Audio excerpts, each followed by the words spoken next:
بسم الله الرحمن الرحيم.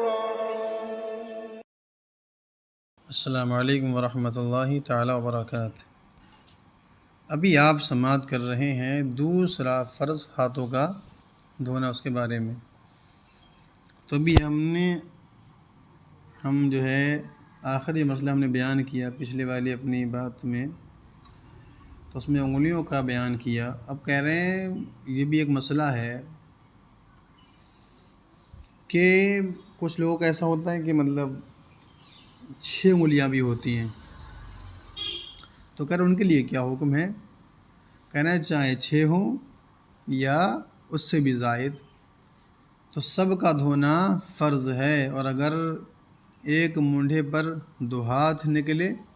تو جو پورا ہے اس کا دھونا فرض ہے۔ ایسا ہو جاتا ہوگا شاید کسی کے ساتھ کہ ایک ہی مونڈھے پر 2 ہاتھ ہوں، تو کہہ رہے ہیں جو ہاتھ پورا ہو اس کا دھونا فرض ہے، اور جو ہاتھ چھوٹا سا ہے اس دوسرے ہاتھ جو چھوٹا والا ہے اس کا دھونا فرض نہیں، صرف مستحب ہے، مگر اس کا وہ حصہ کہ اس ہاتھ کے موضع فرض سے متصل ہے، یعنی جس جگہ کا دھونا فرض ہے وہ دوسرا ہاتھ اس سے ملا ہوا ہے، تو اتنی ہی ہاتھ کا دھونا فرض ہو جائے گا دوسرے والے ادھورے ہاتھ کا، چھوٹے ہاتھ کا۔ اب آپ نے ہاتھوں کا مسئلہ بیان کر لیا، اب جو ہے ہم تیسرا فرض بیان کریں گے، سر کا مسح کرنا، یعنی چوتھائی سر کا مسح کرنا فرض ہے۔ کہہ رہے ہیں مسح کرنے کے لیے ہاتھ تر ہونا چاہیے،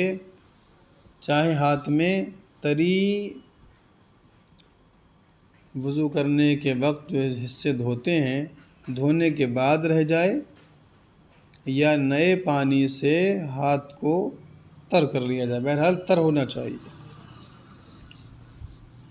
جب مسح کریں گے تو ہاتھوں کا تر ہونا ضروری ہے۔ کہہ رہے کسی عضو کے مسح کے بعد جو ہاتھ میں تری باقی رہ جائے گی وہ دوسرے عضو کے مسح کے لیے کافی نہ ہوگی۔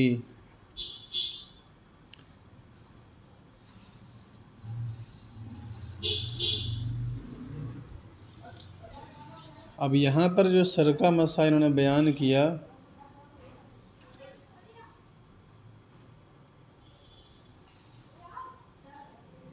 تو وہ سر کا مسح ہے، اور یہاں پر یہ اعضاء کی بات کر رہا ہے۔ یعنی کبھی کبھی ایسا ہوتا ہے کہ انسان کے جسم پر کچھ چوٹ وغیرہ لگ جاتی ہے، جس سے زخم وغیرہ ہو جاتا ہے، تو وہ پٹی وغیرہ مان لیتا ہے، تو اس کا کھول کر وضو کریں گے یا غسل کریں گے تو نقصان ہوگا، ڈاکٹر منع کر دیتے ہیں۔ تو ان کے لیے ہے کہ جب وہ ان پر مسح کریں تو اپنے ہاتھوں کو نئے پانی سے تر کر لیں، اس کے بعد مسح کریں۔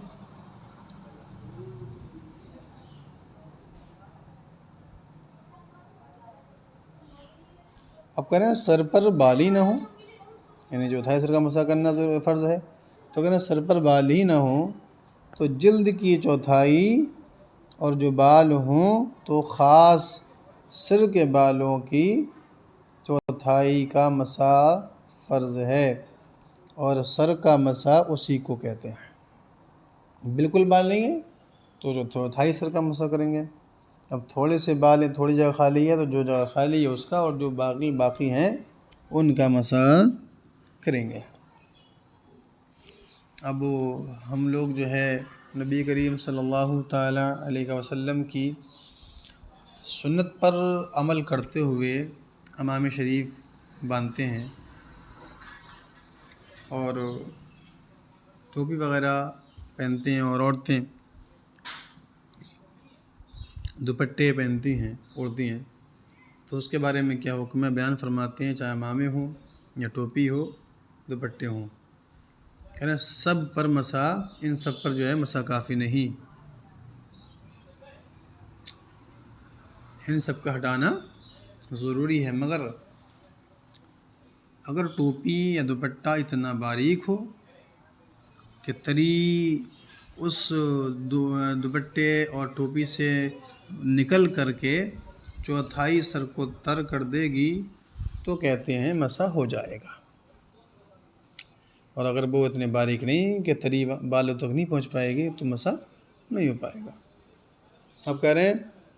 سر سے جو بال لٹک رہے ہوں ان پر مسا کرنے سے مسا نہ ہوگا۔ کوئی سمجھے کہ میرے زلفیں ہیں تو میں خالی بس نیچے والے حصے پر ہاتھ سے مسا کر لوں تو مسا نہیں ہوگا، بلکہ چوتھائی سر کا ہی کرنا پڑے گا۔ اب تک ہم نے 3 فرض وضو کے سماعت کر لی، اب آخری فرض پاؤں کا گٹوں سمیت ایک دفعہ دھونا فرض ہے، اس کے بارے میں مسائل سماعت فرمائیں۔ کہہ رہے ہیں جو عورتیں پیروں میں چھلے یا کچھ اور پہنتی ہیں، کہہ رہے چھلے اور پاؤں میں کوئی بھی زیور ہو، کہہ رہے ان سب کے لیے وہی حکم ہے کیا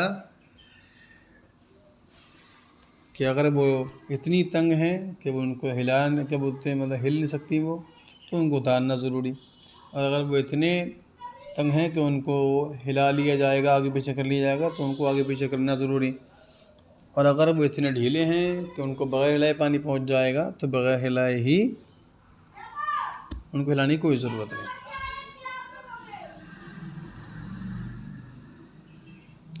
اب کہہ رہے ہیں بعض لوگ کسی بیماری کی وجہ سے پاؤں کے انگوٹھوں میں اس قدر کھینچ کر تاگا باندھ دیتے ہیں کہ پانی کا بہنا تو دور کی بات ہے تاگے کے نیچے تری بھی نہیں پہنچ پاتی، تو ان کو اس سے بچنا لازم و ضروری ہے کہ اس صورت میں وضو ہی نہیں ہوتا۔ کہہ رہے ہیں اور ایک مسئلہ اور سماعت فرمائیں کہ گھائیاں اور انگلیوں کی کروٹیں، تلوے، ایڑیوں کی کونچیں سب کا دھونا فرض ہے۔ کچھ لوگ سمجھیں کہ وہ تو جو ہے یہ تو دھونا فرض ہی نہیں ہوگا، بلکہ نہیں، جب کہہ دیا الی الکعبین، اب گٹوں سمیت پیر کی جو مقدار آتی ہے، جو پیر جس کو ہم پنجہ بولتے ہیں وہ گٹوں سمیت بولتے ہیں۔ ایسا نہیں ہے کہ بہت جو ہے ہم صرف انگلیوں کو پنجہ بولتے ہیں یا صرف جو ہے آدھے گٹوں کو پنجہ بولتے ہیں، بلکہ جب تک پورا گٹوں سمیت ہوتا ہے تو اس کو پنجہ شریعت کی اصطلاح میں بولا جاتا ہے۔ اسی لیے فرمایا کہ انگلیوں کے درمیان جو جگہ ہے اس کا خلال کرنا بھی مستحب، اور جو پیٹ ہیں انگلیوں کے اور جو یہ گٹے کے پیچھے کا حصہ جسے ہم پونچی بھی بولتے ہیں، تو ان سب کا دھونا ضروری ہے، فرض ہے۔ کہہ رہے ہیں جن اعضاء کا دھونا فرض ہے ان پر پانی بہہ جانا شرط ہے۔ یہ ضروری نہیں کہ قصداً پانی بہائے، اگر بلا قصد بے اختیار بھی ان پر پانی بہہ جائے، مثلاً بارش ہو رہی تھی، پانی برس رہا تھا، اعضاء وضو جن اعضاء کا دھونا فرض ہے ان کے ہر حصے سے 2 قطرے بارش کے بہہ گئے تو وہ اعضاء دھل گئے، اور سر کا چوتھائی حصہ نم ہو گیا یا کسی تالاب میں گر پڑا، اعضاء وضو پر پانی گزر گیا تو وضو ہو گیا۔ اب سر کا چوتھائی حصہ گیلا ہو گیا تو اس پر جو ہے ہاتھ پھرا لیا تو وہ بھی مسح ہو گیا۔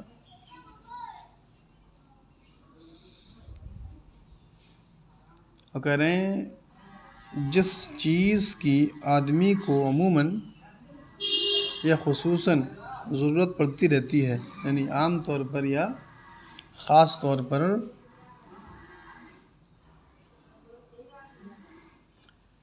اور اس کی دیکھ بھال میں حرج ہو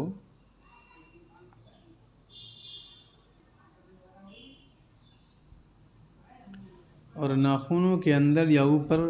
یا کسی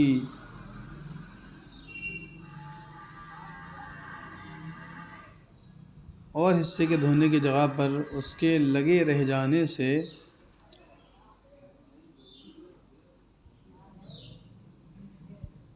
اگرچہ وہ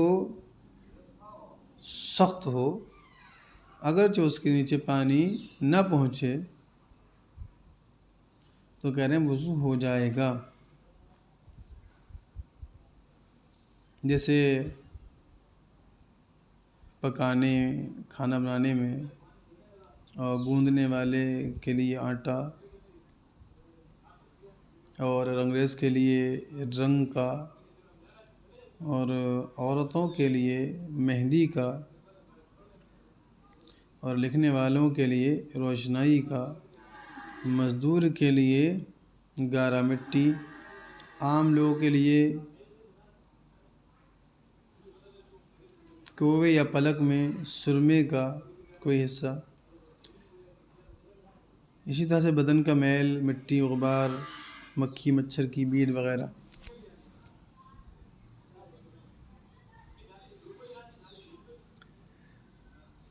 تو کہہ رہے ہیں ان سب کی احتیاط میں جو ہوتا ہے، ان سب کی احتیاط رکھنا مشکل ہوتا ہے۔ تو ایسے میں وضو کیا تو کوئی حرج والی بات نہ ہوگی، مگر وہی ہے کہ اگر مقدار اتنی زیادہ ہے اور سخت پن اتنا زیادہ ہے کہ وہ جگہ کو گھیرے ہوئے پانی بہنا مشکل ہے، تو ان سب کا ہٹانا بھی ضروری ہے۔ اگر تھوڑا سا ایک آدھ بوند، اگر ہلکا سا مکھی کے سر کے برابر، کہیں مکھی کے سر کے برابر نہیں، اس سے بھی کم تھوڑا بہت آٹا کہیں رہ گیا، تو اس حالت میں جو ہے وضو ہو جائے گا۔ مگر جب پورا ناخن ہی آٹے سے بھر گیا، کیونکہ سخت ہوتا ہے، وہ پانی نہیں جان دے گا دل تک، اب اس کا ہٹانا ضروری ہوگا۔ کسی جگہ چھالا تھا اور وہ سوکھ گیا، کیونکہ چھالا جب ہوتا ہے تو اس کی کھال الگ ہو جاتی ہے جسم سے، تو کہنے جب سوکھا تو اس کی کھال جو ہے جسم سے الگ نہ ہو پائی، تو کہہ رہے ہیں کھال الگ کر کے پانی بہانا ضروری نہیں، بلکہ اسی چھالے کی کھال پر پانی بہا لینا کافی ہے۔ اور کہہ رہے ہیں وضو تو کر لیا ایسے ہی، اب بعد میں جو ہوتا ہے وہ اپنے آپ سے گر گیا بھیگنے کے بعد، یا خود سے وہ اتنا نرم تھا کہ دھوتے ہوتے ہاتھ سے لگ کر گر گیا، یا خود سے چھٹا دیا، تو کہہ رہے ہیں پھر بھی اس پر پانی بہانا ضروری نہیں، اس لیے کہ وہ جو ہے جسم کا ایک حصہ ہے۔ کہہ رہے ہیں مچھلی کے جو اوپر کی کھال ہوتی ہے وہ جسم پر جا کر چپک جاتی ہے، وہ جب وہ مچھلی وغیرہ کاٹتے ہیں ماہی گیر، تو پاس میں کھڑا ہو انسان تو وہ ہوا میں اڑ کر ویسے اچھل کر جو ہے جسم پر کہیں لگ جاتی ہے جا کر، اور لگی کہاں پر؟ جن اعضاء کا وضو و غسل دھونا فرض ہے، تو اس کے بارے میں کہتے ہیں، کہہ رہے ہیں اعضائے وضو پر وہ چپکا رہ گیا اور وہ چھٹایا نہیں، وضو ایسے ہی کر لیا، تو کہہ رہے ہیں وضو نہ ہوگا کہ پانی اس کے نیچے سرایت نہیں کرے گا، پانی اس کے نیچے نہیں بہہ پائے گا، اس کو ہٹانا ضروری ہے۔ اب یہ آپ نے 4 فرض وضو کے مکمل سماعت کر لیے۔